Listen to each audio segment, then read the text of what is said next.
Assalamualaikum warahmatullahi wabarakatuh. Perkenalkan, nama saya Angela Novia, NIM 342. Saya akan menjelaskan tentang pertemuan ke-12, yaitu hak kebendaan.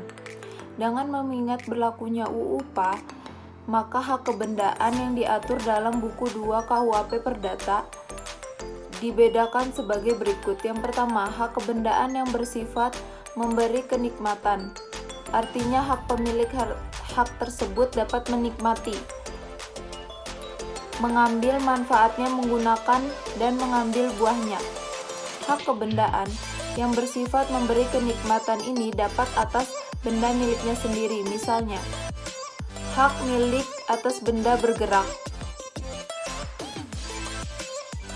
dan bezit terhadap benda bergerak dari hak kebendaan yang bersifat memberikan kenikmatan atas benda milik orang lain. Misalnya, bezit atas benda bergerak, hak memungut hasil dan hak pakai atas benda bergerak. Kedua, hak kebendaan yang bersifat memberikan jaminan di mana pemilik hak tersebut tidak mempunyai hak untuk menikmati, mengambil manfaat, menggunakan, dan mengambil buah dari bendanya. Benda tersebut harus disimpan dan dirawat sedemikian rupa untuk dijadikan jaminan suatu utang. Apabila debitur prestasi, maka kreditur diberi hak untuk menjual benda tersebut dan mengambil pelunasan piutangnya. Berkaitan dengan jaminan utang debitur kepada kreditur, menurut KUHP Perdata, terdapat dua macam jaminan, yaitu jaminan umum dan jaminan khusus. Jaminan umum adalah jaminan yang meliputi seluruh harta kekayaan debitur sebagaimana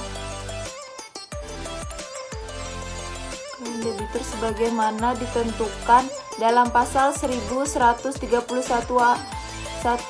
KUHP Perdata. Semua benda bergerak dan tidak bergerak dari debitur, baik yang sudah ada maupun yang masih akan ada, semuanya menjadi tanggungan bagi peraturan perundang-undangan pribadi debitur itu.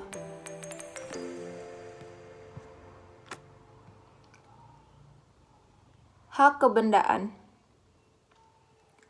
Hak perdata ada dua macam. Hak absolut. Hak mutlak adalah hak yang memberikan kekuasaan wewenang kepada setiap orang untuk melakukan kekuasaan atau wewenang suatu perbuatan yang harus dihormati oleh orang lain. Hak mutlak. Hak absolut ini terdiri dari hak kepribadian, misalnya hak atas namanya, kehormatannya, hidup, kemerdekaan, dan lain-lain. Hak yang terletak dalam hukum keluarga, yaitu hak-hak yang timbul karena adanya hubungan antara suami istri, karena adanya hubungan antara orang tua dan anak. Hak mutlak atas suatu benda inilah yang disebut hak kebendaan. Hak relatif atau hak nisbi yang disebut juga hak perorangan. Hak personling adalah hak yang memberikan wewenang kekuasaan kepada orang tertentu untuk menuntut orang lain guna berbuat, tidak berbuat, memberikan sesuatu. Contoh, hak seorang kreditur untuk menuntut debiturnya supaya debitur melunasi utangnya. Adanya utang ini karena ada perjanjian pinjam-meminjam uang antara debitur dan kreditur. Perbedaan ciri atau sifat antara hak kebendaan, dan hak perorangan adalah sebagai berikut.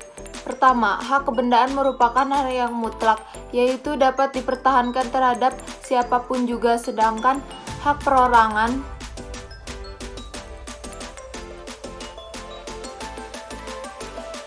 artinya jika timbul suatu perkara hubungan dengan terjadinya pembelian oleh B dan C, itu kemudian dijatuhkan lebih dulu kepada C, itu boleh saja sebab oleh hak B dan C sama derajatnya. Hak kebendaan merupakan hak yang didahulukan hak terlebih dahulu. Misalnya, A mempunyai hak memungut hasil atas benda milik B. Maka apabila kemudian B Pilot A masih tetap dapat mempertahankan haknya tersebut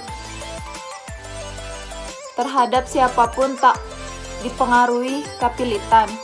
Sedang dalam hak perorangan, apabila debitur, pilot kreditur yang memiliki hak perorangan itu lalu membagi harta kekayaan yang masih ada memenuhi keseimbangan besar kecil haknya masing-masing. Selanjutnya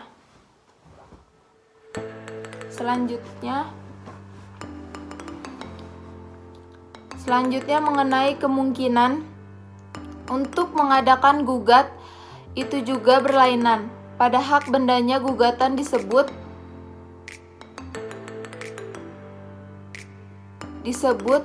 gugat kebendaan. Pada hak perorangan gugat itu disebut gugat perorangan. Pada hak perorangan ini orang hanya dapat mengajukan gugatan terhadap pihak lawannya.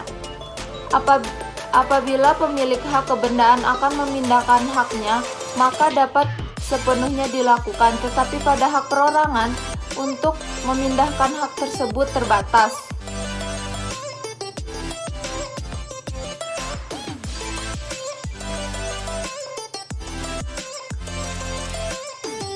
Karena piutangnya dijamin dengan hak jaminan umum disebut kreditur konkoren, sedangkan kreditur yang mempunyai hak didahulukannya pelunasan piutangnya disebut kreditur preferensial. Jadi, kreditur konkoren tidak dapat puas dengan jaminan umum, karena dalam pelunasan piutangnya harus bersaing dengan kreditur konkoren yang lain. Oleh undang-undang dikemukakan untuk mengadakan jaminan khusus. Jaminan khusus ini ada dua macam. Jaminan kebendaan yaitu benda bergerak dan fiducia, gadai, atau benda tidak bergerak, hipotetik, dan hak tanggungnya atas tanah. 2. Jaminan perorangan, yakni jaminan yang berupa kemungkinan adanya orang lain yang dapat ditagih di samping debitur sendiri. A. Penanggung mortgage board, yakni fisik ketiga yang dapat ditagih. B. Debitur yang secara tanggung renteng bertanggung jawab atas pelunasan piutang kreditur. Kreditur mempunyai hak didahulukan pelunasan piutangnya atau menjadi kreditur preferen. Apabila piutang kreditur oleh undang-undang dibentukkan sebagai hak istimewa privilege atau piutangnya dijamin dengan jaminan khusus.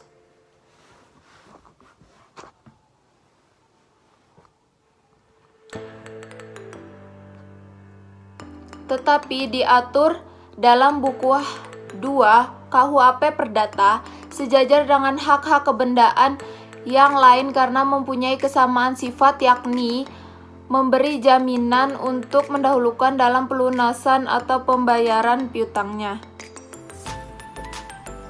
Hak kebendaan itu mempunyai zat atau dorit sud hak yang mengikuti hak itu terus mengikuti bendanya.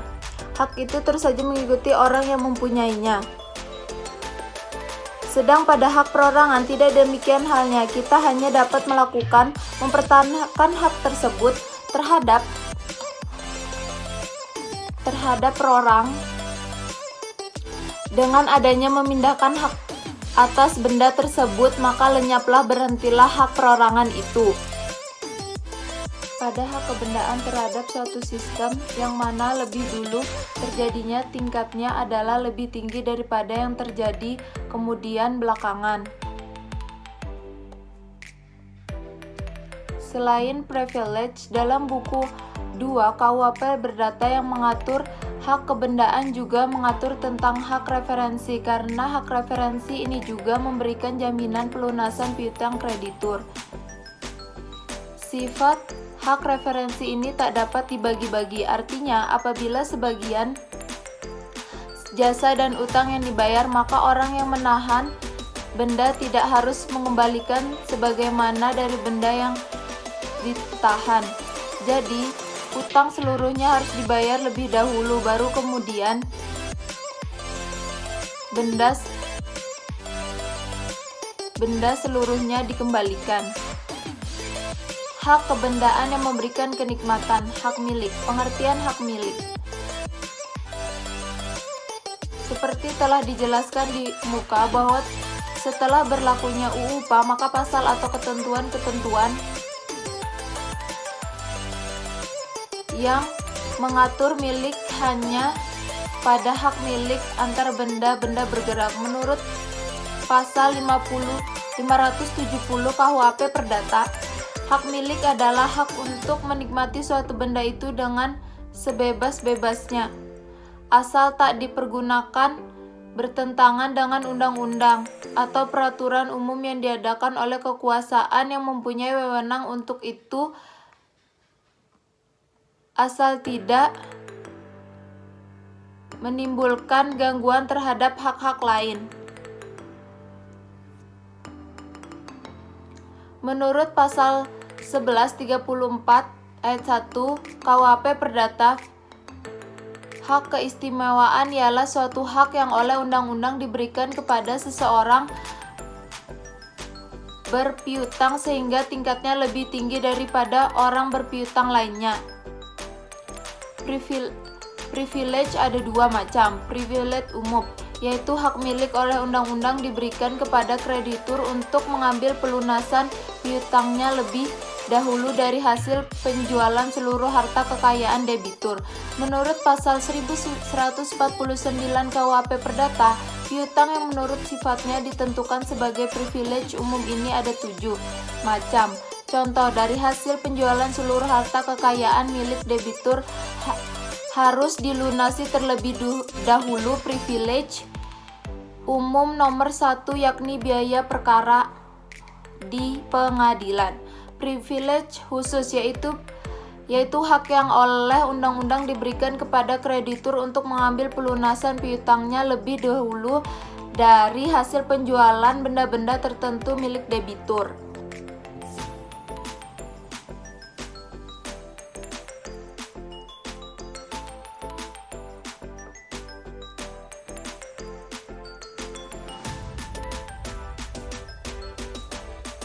Hak milik merupakan hak yang ditingkatkan pada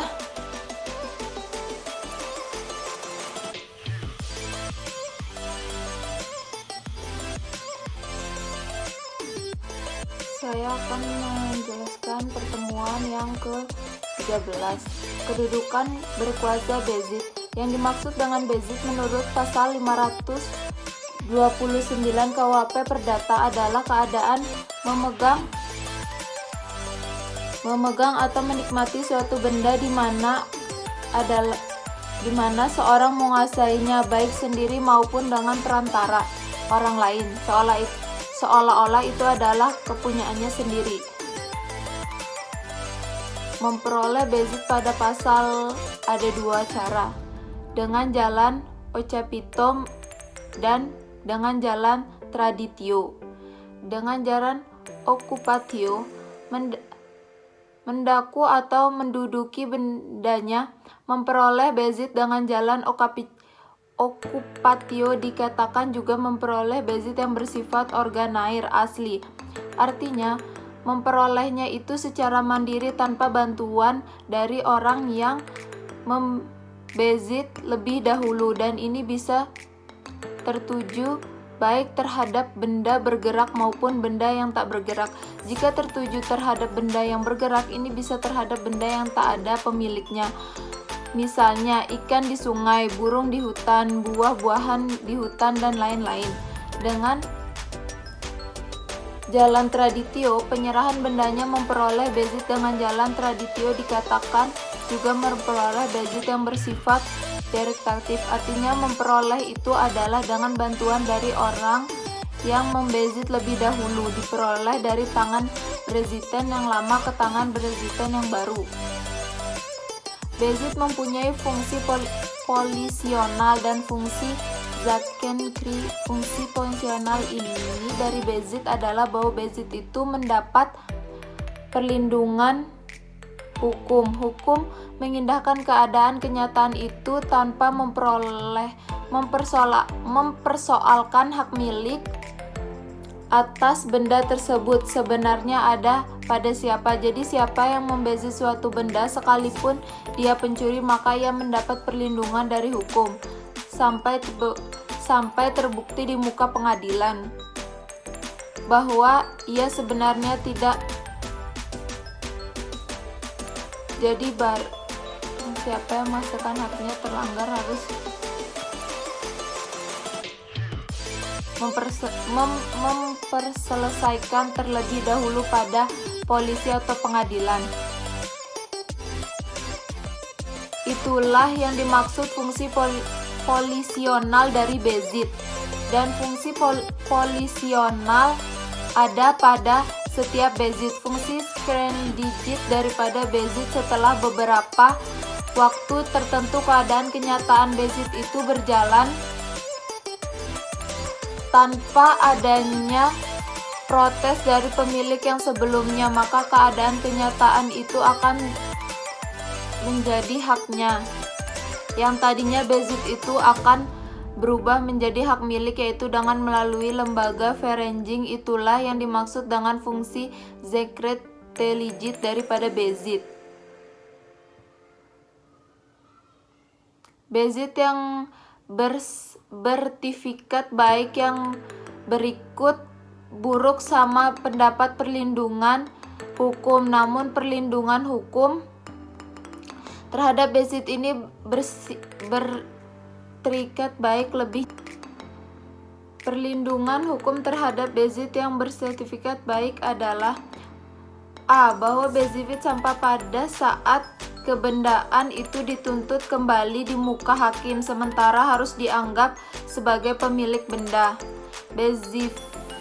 Beziter mendapat pergantian ongkos-ongkos yang sudah dikeluarkan untuk benda debizitnya.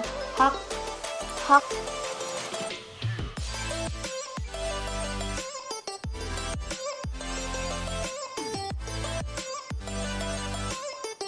yang materi ke-14 tentang hak memungut hasil. Menurut pasal 756 KUHP, perdata mempunyai hasil dari barang orang lain seolah-olah seperti pemilik, dengan kewajiban untuk memelihara barang itu supaya tetap adanya. Apabila seseorang mempunyai hak memungut hasil atas benda orang lain, maka orang tersebut memiliki hak pertama, hak untuk memungut hasil atau buahnya barang. Misalnya ternak, tanah, rumah adalah barang-barang yang menghasilkan buah. Yang kedua, hak untuk memakai barang tersebut, misalnya menggunakan perkakas rumah, kendaraan, pakaian, dan lain-lainnya. Jadi sesuai dengan istilah truth itu ialah hasil, sedang gebruk ialah memakai, mempergunakan. Hak memungut hasil dapat meletak atas benda bergerak maupun tidak bergerak, tetapi seperti ditentukan dalam pasal 750 KUHP Perdata, bahwa barang yang dibebani hak memungut hasil itu harus tetap adanya. Pada waktu hak memungut hasil itu berakhir, barang tersebut harus dikembangkan kepada pemilik seperti keadaan semula.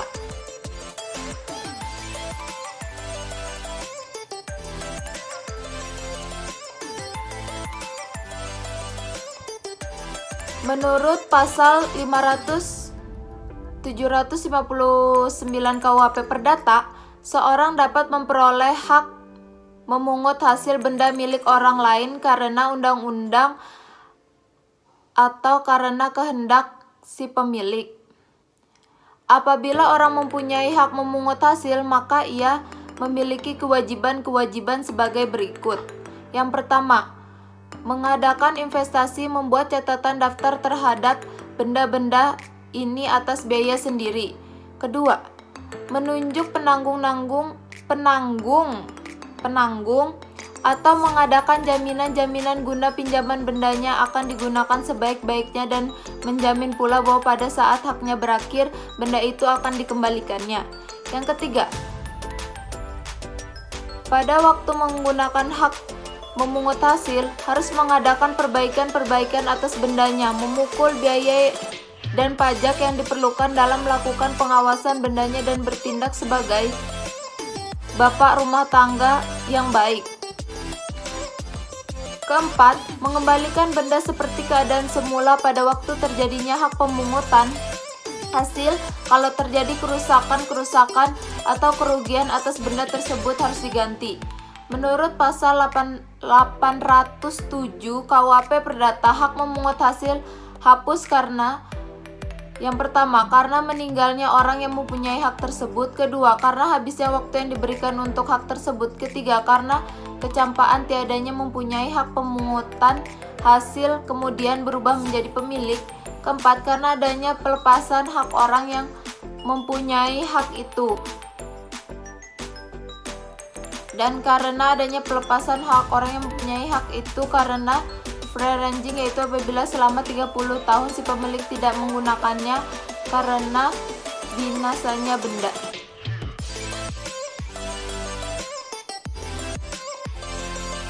Hak pakai dan hak mendiami. Pasal 818 KUHP Perdata menyatakan bahwa hak pakai dan hak mendiami itu ialah merupakan hak kebendaan yang cara terjadinya dan dihapusnya adalah sama seperti hak memungut hasil. Hak mendiami merupakan hak pakai kediaman. Jadi misalnya hak pakai dan hak mendiami adalah sama halnya objeknya yang berbeda. Menurut pasal 821 KUHP Perdata, hak pakai dan hak dipertaruhkan terbatas pada diri si pemakai dan keluarganya dalam rumah tangga. Si pemakai tidak boleh menyerahkan atau menyewakan haknya kepada orang lain. Pasal 823 KUHP Perdata. Menurut pasal 819 KUHP Perdata, kewajiban si pemakai benda sama dengan kewajiban orang yang mempunyai hak memungut hasil, yakni kewajiban untuk membuat catatan daftar terhadap bendanya, mengadakan jaminan atau memakai bendanya sebaik-baiknya, memelihara bendanya sebagai bapak rumah tangga yang baik, memikul semua biaya guna perbaikan pajak terhadap benda, mengembalikan barangnya pada waktu berakhirnya hak pakai. Oke, sekian dari saya. Wassalamualaikum warahmatullahi wabarakatuh.